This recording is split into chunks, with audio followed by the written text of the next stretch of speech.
Isang mapagpalang umaga po sa ating lahat.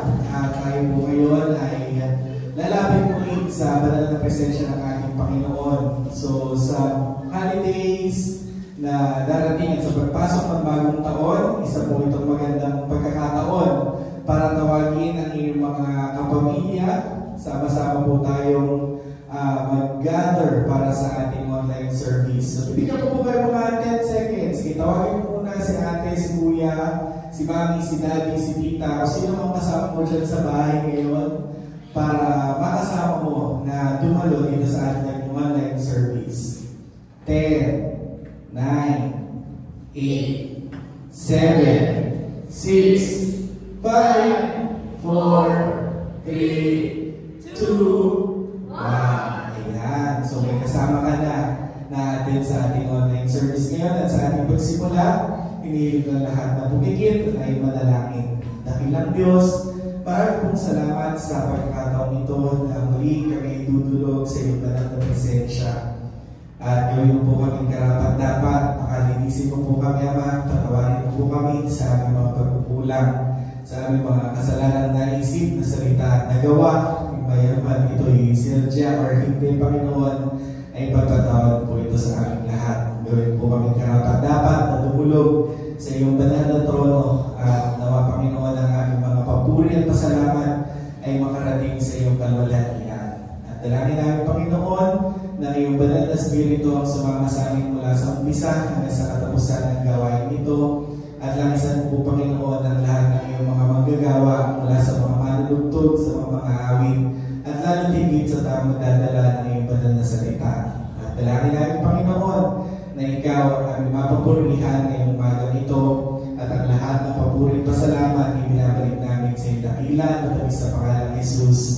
Amen. Amen. At tayo po lahat ay magsisimula sa ating gawain, pangungunahan ni Brother Nicky at ng ating jam ministry. Praise the Lord. Good morning. Sa gawain ito, pinaka-importante sa lahat, alalahanin natin na minsan ating Panginoon ay binigay na ng puntong na anak para sa ating lahat, para sa ating kaligtasan. At yun po ang pinaka-mainam na dahilan kung bakit po tayo nagsiselebrate ngayong araw. At samahan niyo po kami sa pagpupuri sa Panginoon. Lord to Jesus. Amen.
sambahin natin siya.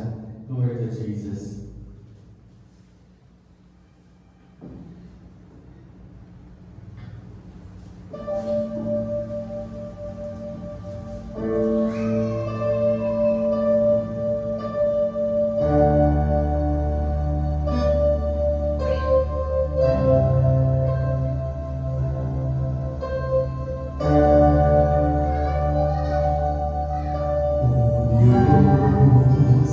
Sa kabutihan mo, ako'y narito upang magpuri sa iyo. O Diyos, sa kabanalan mo, nalulugod ako, buhay ay iaalay ko. Ikaw lamang ang nagtiwala sa akin, O Diyos titignan, pipigulay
sa ating lahat. At sa pagsasara ng aklat ng 2024 at sa pagbubukas ng bagong libro ng 2025, dahil ang Panginoon lamang ang ating kasama sa araw-araw. So ngayon, tapos na ang 2024, 3 days na lang, Happy New Year na. So i-greet nila po ang inyong mga pamilya kasama niyo dyan. Advance Happy New Year. At special din po itong araw na ito dahil sinabi nga nila na in every successful man is a wife. So nag-celebrate din po ang aming mommy na kanyang birthday today. Happy birthday, mommy! December 29. Eksakto. At sa lahat ng mga nag-celebrate din ng mga birthdays, lahat ng mga okasyon, lahat ng mga pinagpala ng buhay at kalakasan ng ating Panginoon, this is the best time to cherish it with your family. So talagang kaya po tayo nag-opt din ng online service para magkaroon na kayo ng chance na makasama ang inyong mga mahal sa buhay na hindi nyo po masyadong nakakasama for the longest time, for the entire year, kung kayo may busy sa trabaho. Kaya tawagin niyo po yung tumayo. May tumayo po na katabi nyo kanina na kasama niyo po kanina sa praise and worship. May gagawin po yata. Paupuin niyo na po muna ulit sa tabi niyo. Dahil ngayon po ay mag-ano na tayo ng ating preaching. Tawagin niyo na po ulit ang inyong mga kapamilya. Sama-sama po tayong makinig sa salita ng ating Panginoon. At tawagin po natin si Elder Gallo. Glory to Jesus. Good morning po sa inyo lahat. And advance Happy New Year po. And of course, ay babatiin ko ang pinakamahalagang babae sa aking buhay. Di ba, happy birthday, Sheila. Praise the Lord.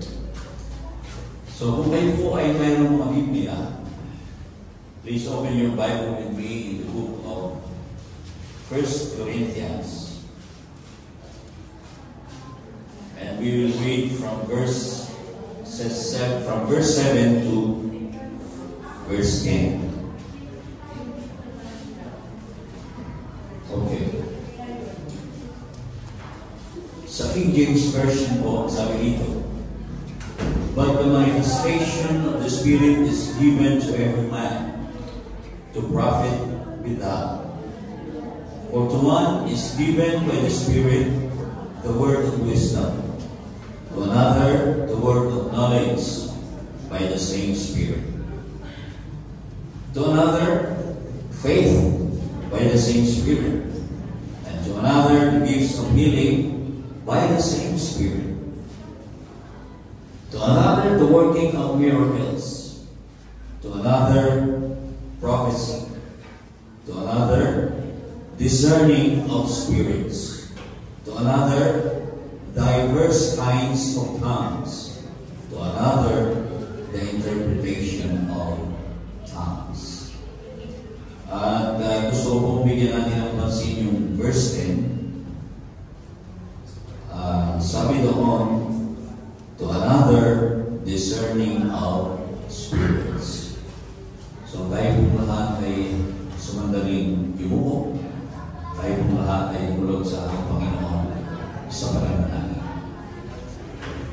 Dakilang Diyos ang banal, nagpapasalamat po sa Ama sa isang matagumpay na taon na ibinigay mo sa aming lahat.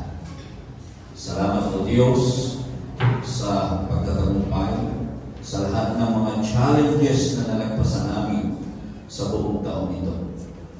At muli o Diyos, bago matapos ang panahon na ito, ay muli binigyan mo kami ng pagkakataon na makapagpuri, makapagpasalamat, at makarinig ng iyong mga banal na salita. Panginoon, sa oras na ito, itinadalangin po namin na ikaw at siyang maglangis sa iyong lingkod na gagamitin. Hayaan mo Diyos na mahayag ang iyong kalooban para sa amin sa araw nito. Pagkaloob mo ang dakilang mensahe na pakikinabangan namin sa aming patuloy na pamumuhay dito sa magulong sanlibutan. Umaasa po kami, Ama, pasimula hanggang sa katapusan. Sa iyo po, namin pinabalik ang pinakamataas na papuri, pasasalamat at kalwalhatian sa pangalan ng aming Panginoong Jesucristo. Amen. How can I develop my discernment according to God's wisdom? Ito po ang ating topic sa araw na ito. And kung pag-uusapan po natin yung discernment. Discernment is a spiritual gift which enables Christians to distinguish between truth and falsehood, right and wrong, and to make wise and godly decisions.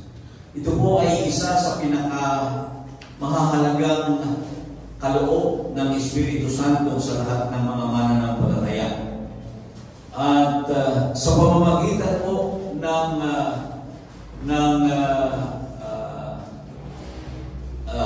kakayahan ito, this critical skill, ito po ang tumutulong sa mga mananampalataya upang maunawaan at mai-apply ng tama ang lahat ng mga katuruan ng ating Panginoon.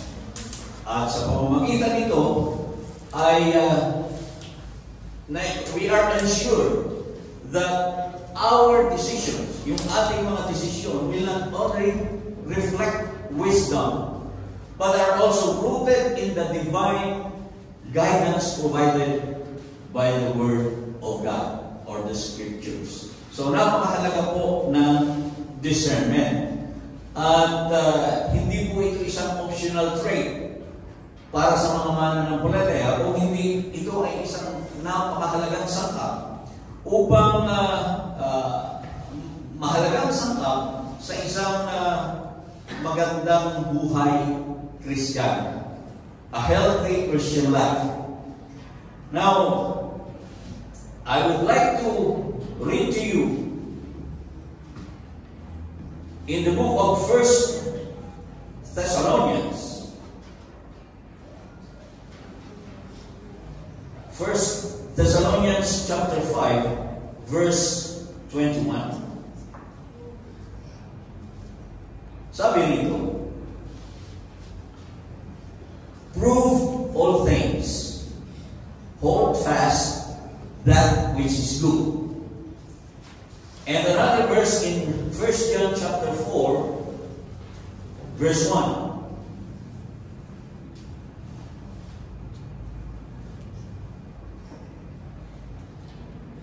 Sabi sa Biblia,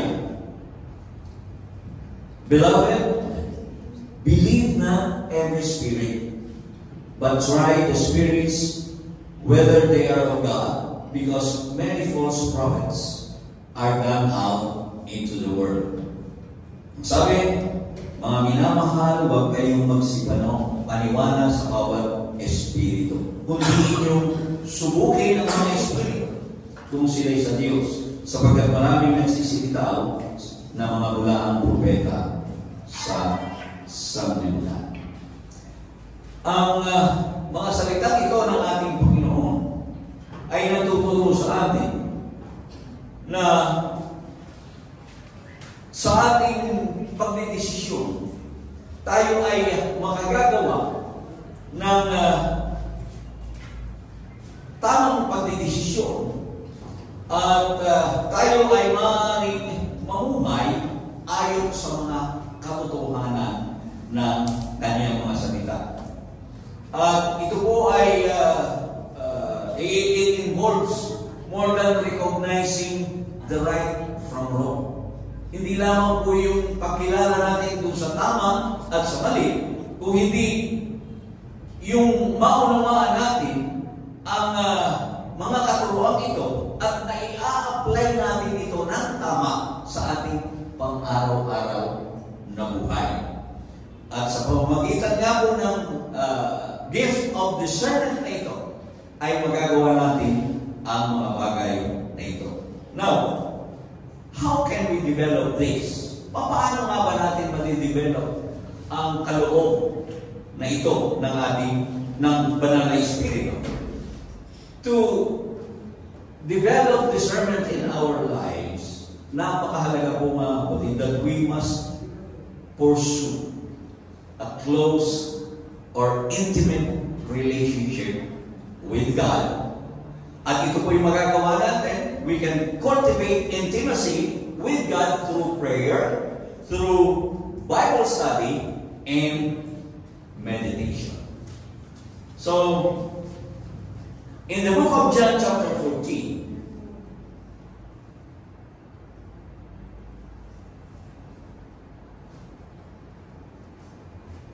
verse 5 ang sabi dito.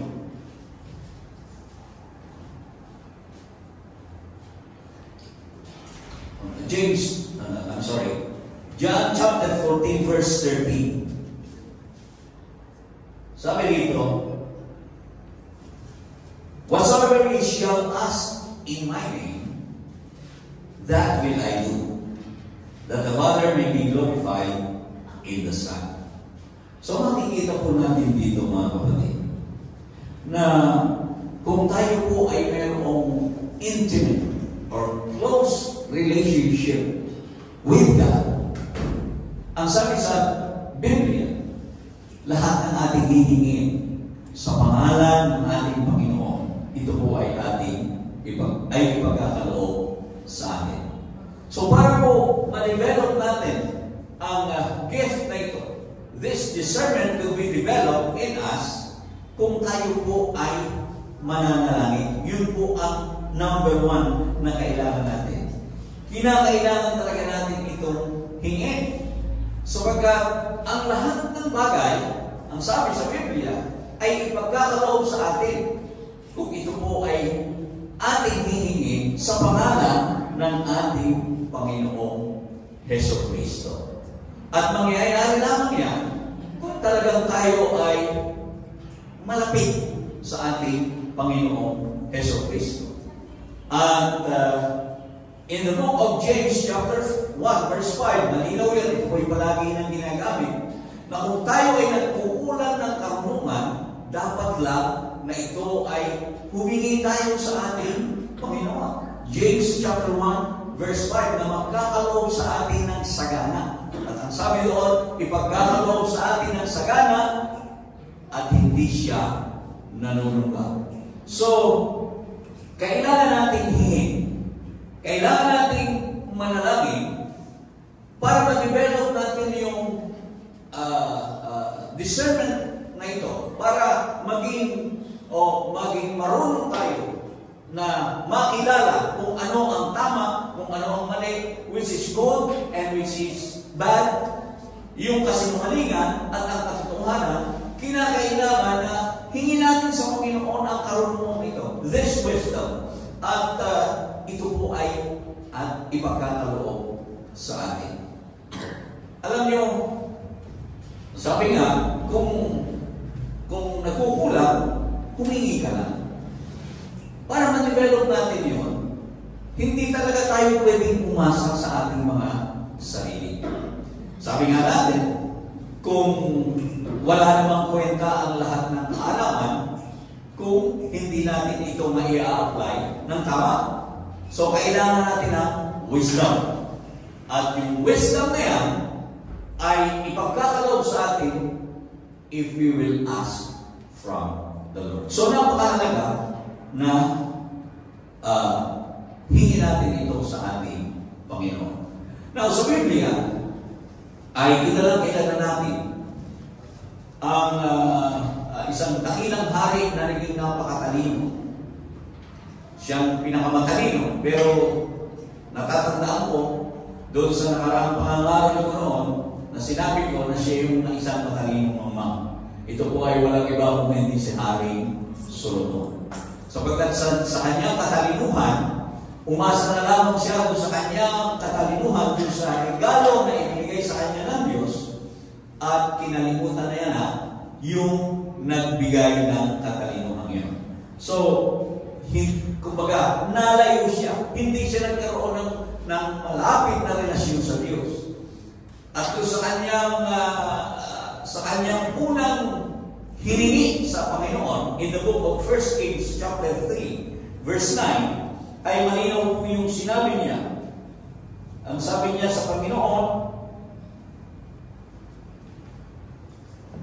bigyan mo nga ang iyong likod. Give therefore thy servant an understanding heart to judge thy people, that I may discern between good and bad, for he is able to judge this, thy so great a people. Bigyan mo nga ang iyong lingkod ng isang matalinong puso upang humatol sa iyong bayan, upang aking makilala ang mabuti at ang masama, sapagkat sino ang makakatol dito sa iyong malaking bayan? Ito po yung hiningi ni Haring Solomon. He prayed for it. Hiningi niya ito sa ating Panginoon. At tayo rin, kinakailangan na palagi na hihingi natin ito sa Panginoon. In any situation we are in, kung meron tayong kinakaharap na mga problema, kailangan natin magdesisyon, kailangan nating magpasya ng maayos, kinakailangan magkaroon tayo ng isang discerning heart o matalinong puso. At ito po ay ipagkakadalo sa atin ng Diyos through prayer in Jesus' name. Amen? Palakpakan muna natin ang ating Panginoon. So, ang bottom line talaga ng lahat upang ma-develop natin ang discernment sa buhay natin, upang magkaroon tayo ng kakayahan na makilala palagi na ang katotohanan at ang kamalian o ang kasinungalingan, ang tama at ang mali, at makapag-desisyon tayo ng tama. Napakahalaga talaga na ito ay hinihingi natin sa Diyos, sapagkat hindi natin ito kaya sa ganang ating mga sarili. We need the guidance of the Holy Spirit. Naniniwala mo ba tayo doon, mga kapatid? Kailangan natin talaga ang guidance ng Holy Spirit. Ano ang sabi sa Biblia? In the book of John, chapter 16, verse 13, ito po ay malinaw. Ang sabi dito, John chapter 16, verse 13, ang sabi dito, howbeit, when the Spirit of truth is come, He will guide you into all truth. O malinaw yun. Ang Espiritu Santo, mga kapatid, ang siyang mag-guide sa atin sa buong katotohanan. Papatnubayan niya tayo sa buong katotohanan.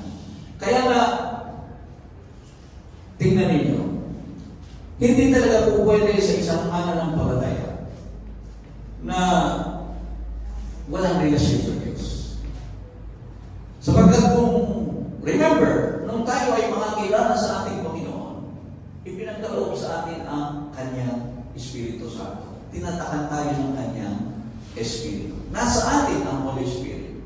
At sapagkat nasa atin, hindi tayo dapat umaasa sa ating sariling kakayanan. Bagkus, palagi ay hinihiling natin na patnubayan tayo ng banal na Espiritu. Ano mang pagpapasya na gagawin natin. Sabi nga sa ating kapanahunan, maraming mga tao doon sa ating binasa, suriin o subukin ang lahat ng Espiritu sapagkat maraming mga magsisilitaw ng mga bulaang propeta. Marami pong mga tao ang magaling manalita. At maraming mga tao ang talagang tayo ay maaaring mabihag sa kanilang mga magagandang pananalita at magagandang filosofiya. Subalit, kung tayo po ay pinapagtubayan ng Espiritu Santo at kung tayo ay umaasa sa Kanyang kapangyarihan, hindi po tayo madaling madadaya. Kumbaga, because the Holy Spirit is in us at sinusubok natin ang bawat Espiritu, makikita natin kung siya ay nanlilinlang lang, kung siya ay nandadaya lang. Ang sabi nga sa Biblia, ang dyablo, mga kapatid, ay mag-aanyong anghel upang linlangin ang mga tao. So, napakahalaga ng discernment. Kailangan makita natin at sa kilos pa lang na ibinibigay sa atin ay hindi tayo madidisim. Sapagkat maging sa ating karnal na pamumuhay, marami pong mga tao, lalo na po ngayon, malapit na ang eleksyon, ay marami pong mga tao ang nagpapakita ng kabaitan. Maraming mga tao ang nagpapakita ng magandang pag-uugali. Subalit, kung tayo ay wala talaga sa atin yung discernment at hindi natin nauunawaan ang kanilang mga ginagawa, matuloko po tayo at maaari tayong mabiktima. At ang magiging resulta pagdating ng eleksyon ay iboboto natin ang mga maling tao. So, mahalaga po ito maging sa ating araw-araw na pamumuhay. At mayroong mga tao na napakabait sa iyo, di ba? Mayroong mga tao na kapag pagkakasama mo ay talaga namang napakagiliw at napakabuting tingnan. Pero ang hindi mo alam, yun pala ay mayroon siyang masamang binabala. So ito po ay hindi natin malalaman kung hindi tayo humihingi ng tulong sa ating Diyos. At sa pamamagitan ng kanyang banal na Espiritu, i-reveal ng Diyos ang anumang masamang balak sa atin ng ating kapwa. Ito po ay ma-reveal. At kahit nga ilalagay natin sa yung mga binata na naliligaw, kadalasan, lahat ng ipapakita niya talaga ay maganda. Di ba? Kapag ikaw ay nililigawan, maka-gentleman, maalalahanin, talagang ipapakita sa iyo na siya yung magmahal. Pero pagka nakuha ka na, ay doon mo na makikita ang tunay na ugali. So, yan mga ganyang bagay ay kinakailangan pinag-iisipan at kinakailangan na humihingi tayo ng discernment sa ating Panginoon. Ipinananalangin natin. Sabi nga, napakahalaga nito, ang mabuting asawa. Sabi, ang mabuting asawa ay nanggagaling sa Panginoon. So, mahalaga ang pananalangin. We pray for the guidance of the Holy Spirit. At we should always pray for discernment in making decisions kapag tayo ay magpapasya. Ano ang sabi sa aklat ng mga awit? Psalms 32, verse 8.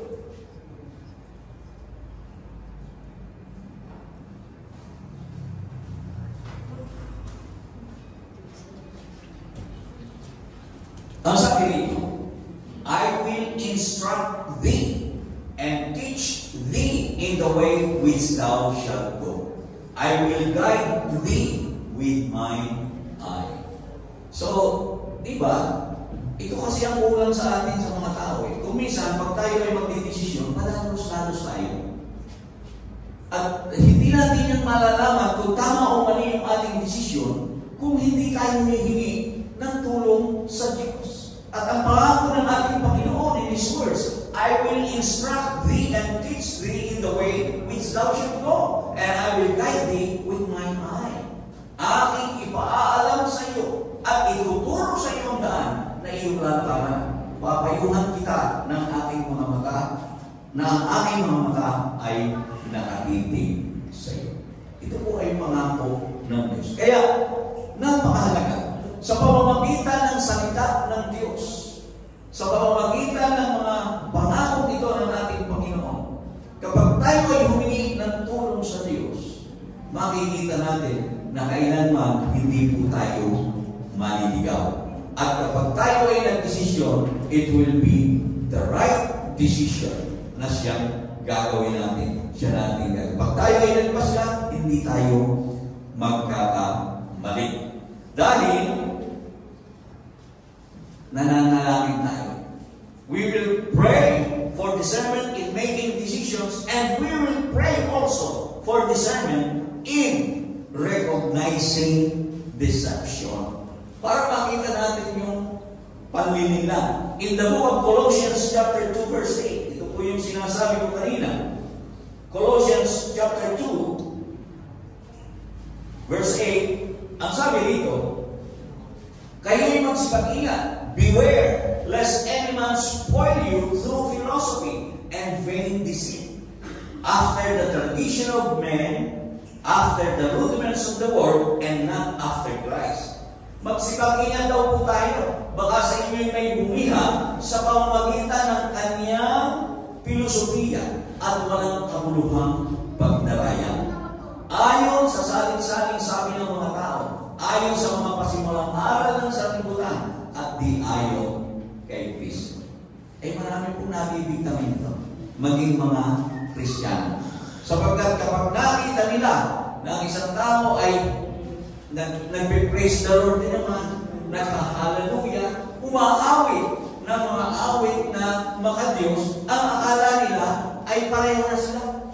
Pero kung minsan, hindi nila alam na ginagamit po ang mga salita nito para lang makaloko ng tao. At marami pong ganyan. Kung minsan, gagamitin pa nga ang salita ng Diyos para lang sa kanilang pansariling kapakanan. Matagal din po akong nagtrabaho.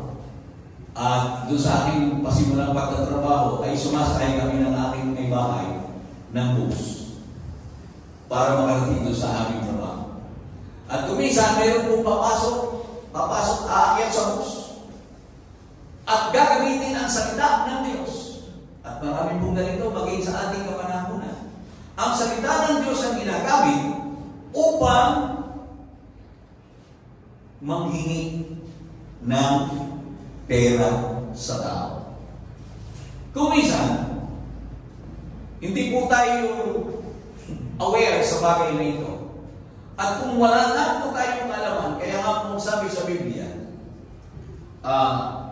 kailangan we develop discernment through prayer, through Bible study, and meditation. Bible study, ibig sabihin, dapat alam mo ang salita ng Diyos. At malinaw po sa salita ng Diyos na sinasabi, ito po ay malinaw na nakalagay, buy the truth and sell it not. Kumbaga, huwag mong kalakalin ang salita ng Diyos.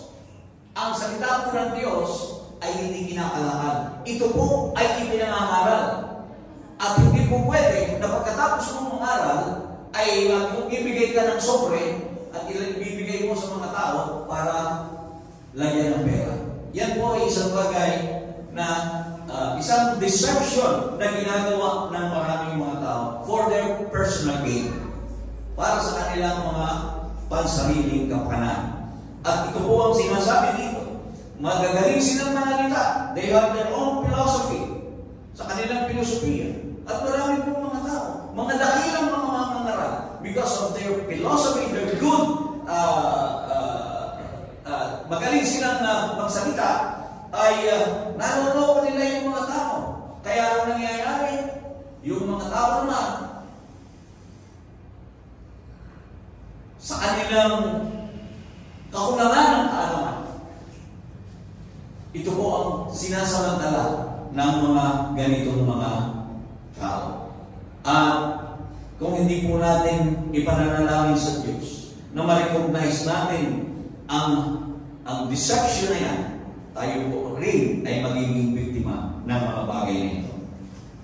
At bukas naman ang ating mga mata sa nangyayari sa sanlibutan. Meron nga po akong isang pastor na nangangaral, ipinost. Ito po ay nakapost doon sa i-post ng isa nating kapatid. Grabe yung kaniyang pananalita doon sa mga tao. Na ang sabi, kung hindi kayo, if you will not give your tithes, ay mga magdalaro kayo at wala kayong karapatan sa iglesia nito. You could just imagine that. Ay, kinalimutan ako doon sa kanyang salita. Kinalimutan talaga ako. Sabi niya, kung hindi kayo nagbibigay, ay lumas na kayo dito. Dahil wala kayo, hindi kayo kasama dito sa iglesia ito. Nagulat ako doon. Para ka ba makasama sa iglesia, kailangan mo magbigay. At alam nyo, mag-iingat po tayo. Mag-iingat po tayo. At marami pong nagiging biktima. And I'm sure, bago nangyari yun, ay maraming mga gandang pananalita ang ibinigay sa mga tao na nagbigay, nagdulot upang ang kanilang mga isipan ay maguluhan o ang kanilang mga isipan ay makumbinsi na dapat nga ba talaga yung bagay na yun. Mga kapatid, hindi ko po sinasabing masama ang magbigay. Don't get me wrong. Ang sinasabi ko po ay yung manner ng pagtuturo na ginawa ng pastor ngayon. Dahilan sa malinaw po sa Biblia na itinuturo na ang pagbibigay ay ayon sa ipinasya ng ating puso. Hindi sa pilitan. Hindi po o kaya ay dahilan sa pangkailangan, kung hindi ayon sa ipinasya ng puso. Because God loves a cheerful giver. So, mahalaga po ang bagay na ito. At sa ating, para naman po tayo sa discernment, para ma-develop natin ang discernment, yung pagkaalam natin sa ugali ng Diyos, God's character and His Word, is a foundational for developing discernment. Ito po yung pundasyon talaga. Psalms 119.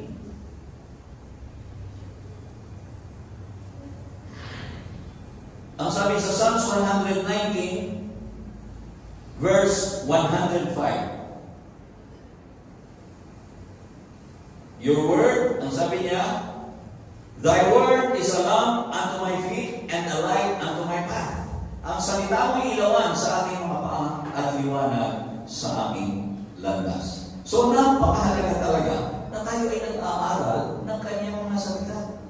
Hindi po talaga ang salita ng Diyos ay napaka-pundasyon po ito para magkaroon talaga tayo ng spiritual discernment. Kung mayroong salita ng Diyos natin, magkakaroon po tayo ng kaalaman, and from that knowledge that we have, doon papasok ngayon ang wisdom and discernment. Amen? Mahalaga ang bagay nito. Hindi natin magagawa kung wala tayong kaalaman. Paano natin ma-discern ang kamalian ng mga tao kung wala tayong foundation? And our foundation should be the Word of God. It is the lamp unto our feet and a light unto our path. Yun ang ilawan ng ating mga paa at liwanag sa ating mga landas. Hindi tayo magkakamali ng pagdidesisyon. Anything na gawin natin, ayon ba ito? Is it accordance with the Word of God? Hindi ba ako maluloko rito? Hindi ba ako nabibiktima ng kaaway sa bagay na ito? Kung meron po tayong batayan, unang-una, sabi nga natin, we pray na bigyan tayo ng karunungan sa ating Panginoon. At kapag tayo ay nananalangin, alam natin ang kanyang mga salita, mga kapatid, madidevelop natin ang discernment sa ating mga buhay. At mahalaga po ito sa ating araw-araw na buhay. Iba't ibang tao ang ating nakakasalubungan. At kung minsan, may mag-i-invite sa atin, sasabihin, dalawa, matend ka doon sa ating gawain. Kasi maganda doon, maayos mo. Ang hindi mo alam, pagkat ang inaawit nila, inaawit din natin, yung kanilang ginagawa, nagpe-praise the Lord, hallelujah din, pero malayo po sa katotohanan. At kung hindi natin ito alam, kung wala tayong salita ng Diyos sa ating mga buhay, walang salita na pumapatnubay, naging ilaw ng ating mga paa at liwanag ng ating mga landas, maliligaw po tayo. Amen? Hindi natin matidiscern kung sino ang dapat natin puntahan, kung sino ang dapat natin maging kasama. Now, mahalaga rin mga kapatid na tayo ay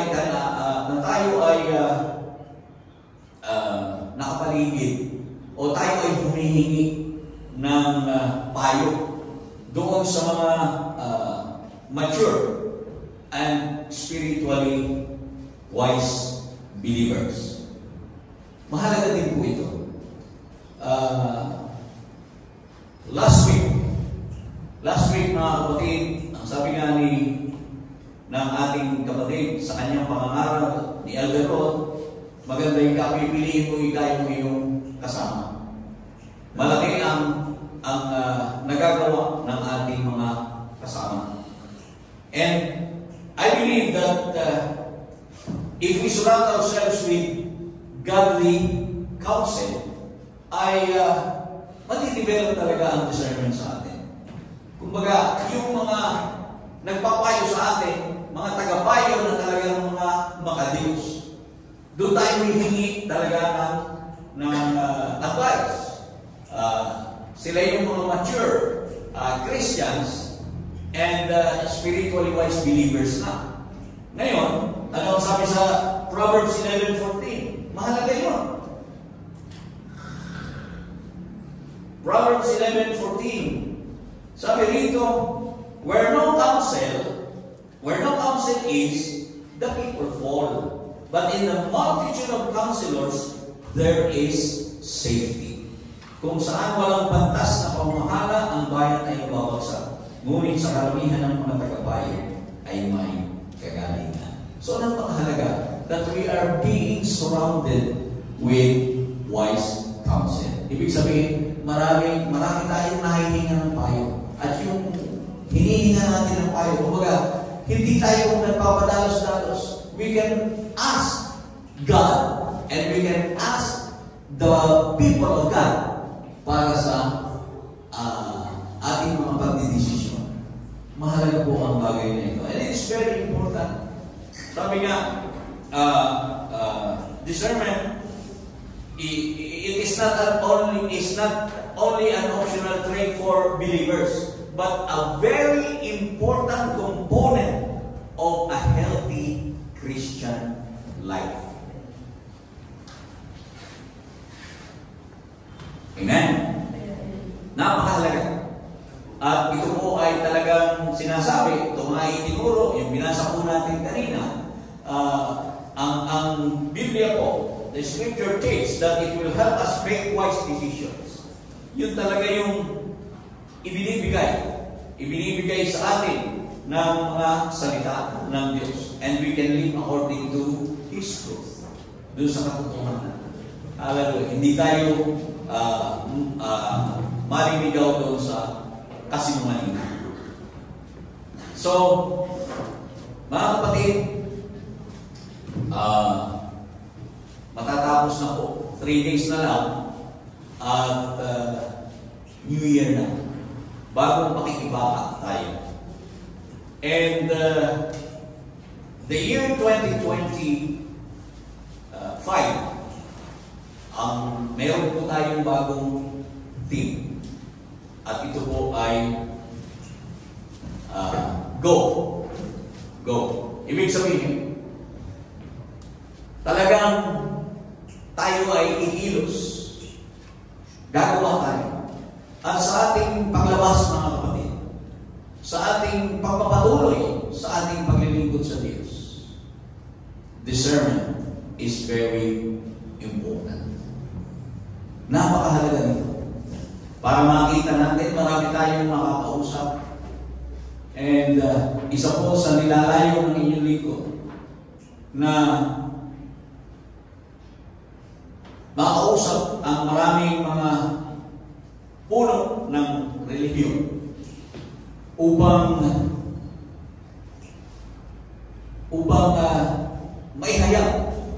maihayag yung katotohanan. At ang inyong lingkod din naman ay makakita pa kung ano ba ang mas totoo. Hallelujah. So bakit naniniwala po tayo mga kapatid na ang tanging makapagliligtas o magpapalaya sa atin ay walang iba kung hindi ang katotohanan. And it's biblical. The truth will set us free. And we will continue to search for the truth. And we will continue right now to spread the truth. Yun po ang ninanais ng inyong lingkod, na maihayag yung katotohanan. At naniniwala ako na maraming challenges ang dadaanan. At kailangan ko ang discernment sa bagay na ito. Sapagkat hindi lahat ng makakausap natin ay talagang naghahanap. Meron tayong mga makakausap marahil na merong ibang layunin. And I really pray to God that He give me discernment. Talagang ipagkaloob niya sa akin ang bagay nito. At sa ating lahat din naman, sa ating pakikisalamuha sa maraming mga tao, sa ating pakilakad sa sanglibutan, sa ating pagtatrabaho, sa ating pakikipagkaibigan, sa ating pakikipagrelasyon, discernment is very vital. Napakahalaga po niyan. Para hindi tayo nadidisip, hindi tayo naloloko, at hindi tayo magpapasya ng mali. Hindi tayo makakapag-desisyon ng hindi tama. At napakahalaga ng bagay nito para sa ating buhay. Sa ating buhay Kristiyano, sabi nga, it is a very important or vital component of a healthy Christian life. So, ano kailangan? Pursue. We must pursue a close or intimate relationship with God so that we can pray. We can always pray in the mighty name of Jesus, in the name of Jesus, at yun po ay ipagkakaloob sa atin lahat ng ating mga kahilingan. We will pray for wisdom and understanding. We will pray for a discerning heart. We will pray for guidance from the Holy Spirit. We will pray for discernment in making decisions. And we will pray for discernment in recognizing deception. Amen. At of course, ang foundation natin is the Word of God. And makakatulong po if we will not be doing it by ourselves, but we will ask also the counsel of mature and spiritually wise believers. So hindi ko na po pakakahabaan, at alam ko na marami pa kayong paghahanda na gagawin sa darating na New Year.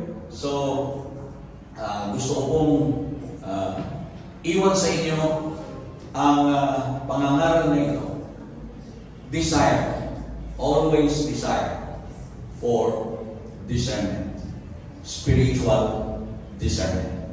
Napakahalaga po nito sa ating mga buhay bilang mga mananampalataya. Purihin ang ating Panginoon at tayo pumahang ay manalangin. Ama naming Diyos na makapangyarihan sa lahat,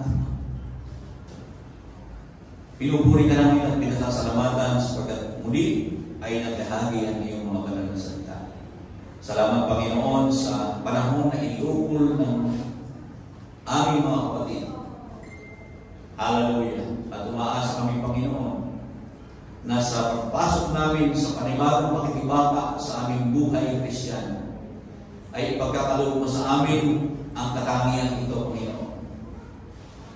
Humingi kami ng iyong tulong na ipagkaloob mo sa bawat isa ang karunungan ito upang hindi kami maligaw, upang hindi kami maloko, at higit sa lahat, makalakad kami, Panginoon, ayon sa iyong kalooban. Ito po ang palagi namin ninanais sa aming mga buhay.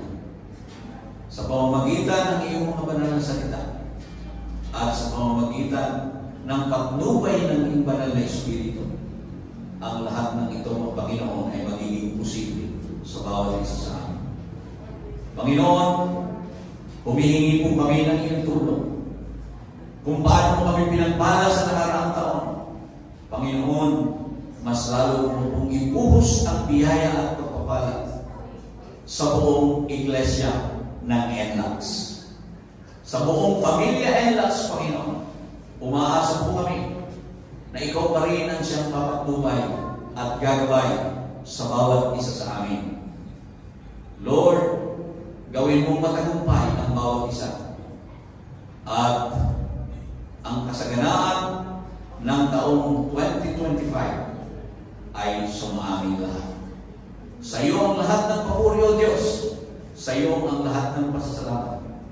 Sa pangalan ng aming Panginoong Jesucristo. Amen. Magandang umaga po sa inyong lahat at advance Happy New Year.